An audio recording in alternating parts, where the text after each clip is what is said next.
Mr. Speaker, I stand to address a vital issue here tonight, perhaps the most vital issue before this House in decades. The issue is our parliamentary democracy and how dysfunctional it has become, and the critically important efforts of the member for Wellington Halton Hills to fix it with his Reform Act. I have a long and diverse resume, Mr. Speaker, but Parliament is one of the most dysfunctional organizations I have ever seen. Many Canadians aren't happy with the excessive control that party leaders' offices have over everything from what MPs say to how they're allowed to vote, and no greater example exists than the dictatorial control by the current Prime Minister's office. We have devolved into one of the most rigid top-down party systems in the Western world. Political parties here have control of everything at the expense of constituents. The three main parties often muzzle their MPs. One of the reasons I left my former party was that I was punished for voting the way I promised my constituents over 4 election campaigns with the full blessing of our leader at that time. I wasn't violating party policy or anything other than the whim of new leaders and backroom apparatchiks. Party leaders have become far too powerful, mainly because they can withhold their signature on anyone's nomination papers. They hold this like a poised club over every MP to keep MPs towing the party line. It wasn't this way when Canada was founded. Parties aren't even mentioned in the Canadian Constitution. From 1867 to 1970, candidates ran for office on their name, and voters had to know who stood for what before marking a ballot. Then Pierre Trudeau changed the Elections Act to give party leaders the final say over nominations and override the wishes of local ridings. We also saw Pierre's son do this recently. Since then, backbenchers have been reduced to, quote, mere trained seals, end quote, in the elder Trudeau's own words.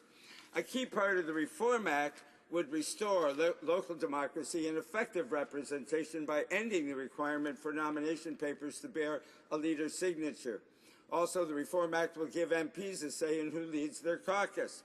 All these reforms would rebalance power back towards the British model and make Parliament work for Canadians again. I was seconder to the Reform Act. It's an important first step, but it's only one of the many reforms that need to be made to Parliament. In 2012, I introduced Motion 404 to end party leader signatures on nomination papers. I introduced Motions 391 and 340 proposing randomized seating in the House and allowing MPs from more than one party to co-sponsor legislation. These changes would make politics in Canada less about win-lose combat and make it more about compromise and cooperation. A key reform needed is to fix our dysfunctional voting system. Motion M304 would involve Canadians from coast to coast in any changes to add an element of proportionality to voting. Finally, my bill C-512 would clarify the rules around the Confidence Convention to make our fixed election date meaningful, allowing splitting up of huge omnibus budget bills and empower MPs. Mr. Speaker, the Reform Act is one of the most important pieces of legislation in half a century. Will MPs dare to and be allowed to vote for it? Thank you, Mr. Speaker. The Honourable Parliamentary Secretary to the Minister of Citizenship and Immigration. Thank you, Mr. Speaker.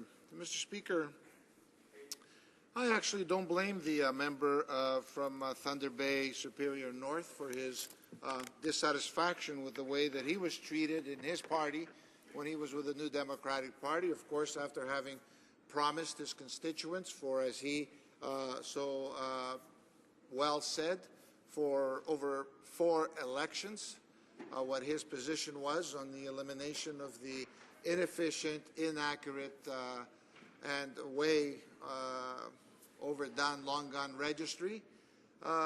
He was not allowed to vote his conscience or the will of his constituents. And he took a principled position to step outside of the party and run as an independent, because he, of course, didn't want to be part of a party system. And actually, much to our surprise, he has joined another party now. So, but the term is still young in his 41st Parliament, Mr. Speaker. He still has 18 more months, so he may end up somewhere else at some point. What I will say is this, Mr. Speaker. The sponsor of Bill C-559, the hardworking member and my colleague from Wellington Halton Hills, has presented his bill to the House. It has not been debated yet. It has not gone to committee. We have not heard of any amendments or what amendments may be coming up. So I would suggest to the honourable member from Thunder Bay Superior North that his request, if you will, his passionate speech that he gave about whether or not people will be able to freely vote on